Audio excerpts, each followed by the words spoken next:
All right, welcome to part 3 and the final section of our discussion. This probably will only take about 10 minutes, and it's pretty entertaining. So we're going to talk about the 5 registers of language. Remember when we went through the characteristics of poverty and wealth and middle class, and I explained that casual language register is what poverty spoke in, and middle class and wealth spoke in the formal register. Well, this is what I'm talking about. On the screen, I'm showing you an excerpt from Ruby Payne's book on poverty. And what I want you to do, you have this in Blackboard. And it's fine if you're looking at it on the screen. If you want to print it out, great. But here's what I want you to look at. This right here is all about the 5 registers of language, and you need to make sure you know the definitions of each one of those, and then we're going to do some activities with it. Okay, the first register of language is frozen language. This is language you can see that never changes. Pledge of Allegiance, wedding vows, manners, those things never change. Okay, it's frozen. The Our Father, that's frozen. Okay. The next level down, and these are levels, so you go frozen, formal, consultative, casual, and intimate, okay? So it goes down the register or up the register, okay, like a ladder. So formal register is used in school and at work. Remember, middle class and wealth speak in formal register. It's complete sentences, specific word choice. It's not like super formal, but it is appropriate. Okay, there's no slang, there's no cuss words, there's nothing like that. Okay, it's very specific. It's kind of the language you'll see in textbooks, technical information, worksheets, those type of things. The third language is consultative.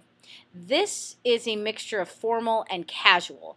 So it's kind of used in a formal way, but it's in conversation. So it's more an appropriate conversation.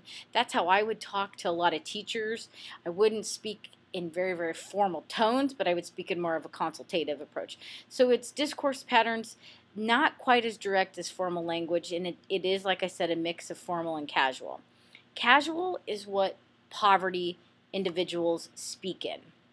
Okay, this is language between your best friends or your friends. It's characterized by a less amount of vocabulary. The word choice is general, and the conversations are based on nonverbal assist. Okay, so it's how you move your hands, what you do with your body language, that kind of thing. And it's a lot on slang, like, hey, what's up, bro? This is ghetto.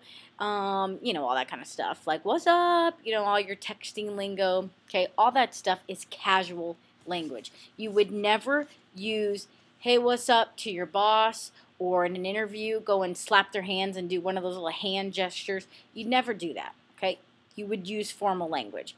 And intimate language, which is the last of the 5, is language between, you know, lovers, twins, secret, limited meanings, and it is the language of sexual harassment. This is where our kids like to use the F word a few times, okay? Not appropriate. Now, over here where it says register hidden rules, okay?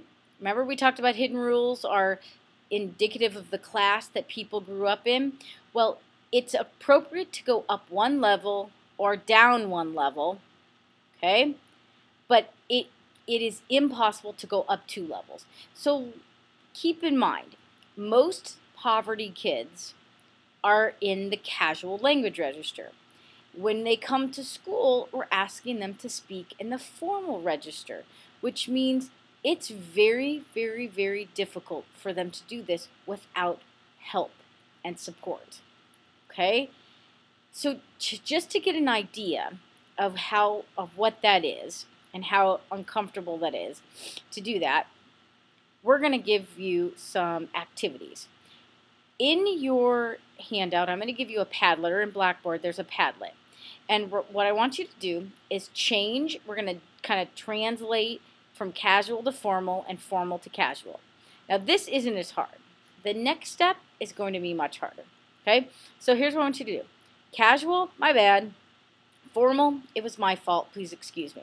On Padlet, you're going to change this eraser sucks to a formal sentence.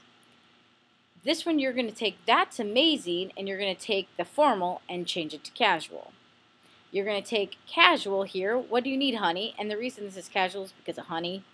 And you're going to turn into formal. The formal of "oh my," you're going to change to casual, and then you're going to make up one all on your own. Okay?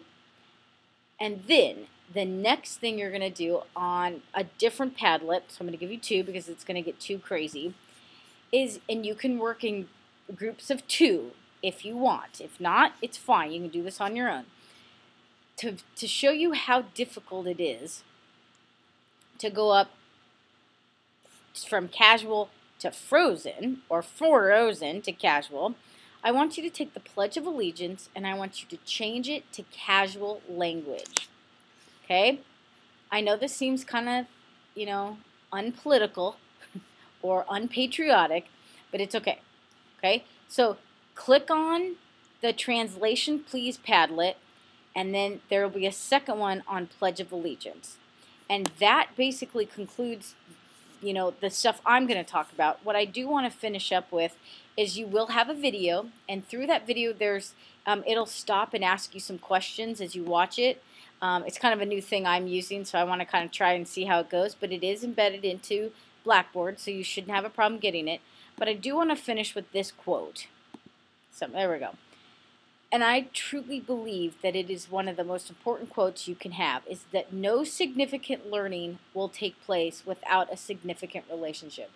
For kids in poverty, this is very, very true. And if you ever plan to work in even a school where it has some at-risk students or low SES students, this is going to be what makes or break them. Okay? So that concludes part 3. Make sure you do those activities. There should be 3 total, if I'm correct. And 4, I guess. 1 doesn't need to be written down, but it's the hidden rules. And make sure you have those done on Padlet, and make sure you watch the video. Okay? If you have any questions, let me know.